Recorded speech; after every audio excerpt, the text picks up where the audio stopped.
Octopath Traveler is a long game, and I have a lot of complicated thoughts on it, more than can be expressed in a video this short. But you're a busy person, you've got stuff to do, you can't just sit down and watch a 20-minute review of a game to see if you want to play it. So let's say we set a time limit. Let's keep it around, 5 minutes or less?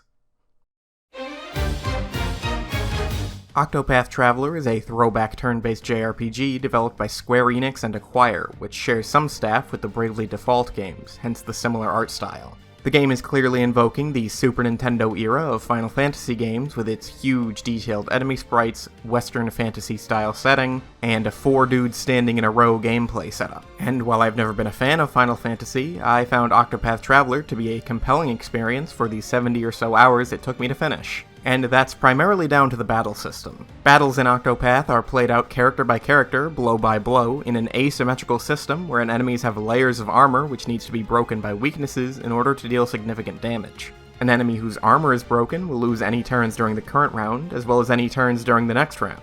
So not only will breaking an enemy grant you a chance to do big damage, but also prevent big damage from coming your way. In addition, each turn your characters spend on normal actions, they'll build up boost points, or BP, used to augment nearly any ability in the game, from basic attacks to big area of effect spells, and how those abilities are boosted varies case by case. The battle system, therefore, focuses on big swing turns where you leave the enemy teetering on the edge of armor break, build up your resources, then shatter them and dish out everything you have at once. In regular encounters, this is often the end of the fight, but boss encounters ask you to do this multiple times over, and it feels really good. I myself prefer symmetrical battle systems over asymmetrical ones, but as far as asymmetrical battle systems go, this might be my favorite I've ever used. Boss fights in particular are a joy. They really stress your knowledge of the systems and your resource management over both the short and long term. Backing this up is an excellent iteration on the job class concept from the older Final Fantasies. Each of the 8 base characters has their own class, which can be unlocked as subclasses for the rest of the party over the course of the game. This, of course, grants access to that class's active abilities, but almost more importantly, that class's passive abilities. Because while active abilities can only be used while that class is equipped, passive abilities can be equipped permanently after being learned. This makes every character deeply customizable, having up to 2 active classes, while equipping passives from up to 4 different classes at once. Setting Cyrus, the archetypal mage with high mana costs, as a merchant, for example, not only gives him access to wind magic, but also allows him to learn the SP Saver passive to half his mana costs. It's really great. I loved composing a team comp that really felt like my own. It's super expressive, and every setup feels strong in its own way.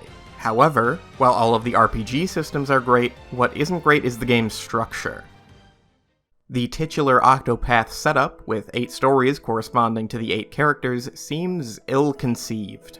I get the idea. It's a highly customizable campaign where you can choose exactly who you recruit and when, if you recruit them at all, and to do any story you want at any time. But it just doesn't work. It feels like an appeal to speedrunners and challenge runners who want to see if they can beat the game with only Tressa or whatever, but it comes at the cost of the actual regular game that most people will play. Because the stories don't overlap. Each plays out in isolation, with cutscenes unable to assume you have the other party members because you might not.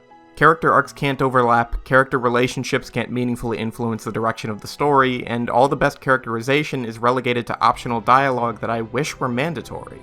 And if the game was going to sacrifice strong storytelling in exchange for an open structure, I wish they would have ditched the overlong cutscenes with bad dialogue. The game at least has a dual audio option, so I don't have to deal with the somewhat cringy English dub, but that doesn't fix the dialogue or the translation. I feel for the writers, they had to work within a structure that defies conventional storytelling, but they tried to cram conventional storytelling into that structure anyway, and it just doesn't work. The dungeon designers just made hallways with chests, and it works fine. They knew not to waste my time with bad puzzles, so please don't waste my time with bad cutscenes. The beautiful aesthetics and often great music don't properly compensate for bad writing, as hard as they try. Aesthetics should work in tandem with writing, not in conflict with it to try and override it. And that's what Octopath Traveler is. A deeply conflicted game that I recommend on the merit of its mechanics and aesthetics, but which I can't tell you you'll get a good story out of. Fit awkwardly into this bad-by-concept structure is a really fantastic RPG, where you'd be better off skipping most of the cutscenes to get back to the combat.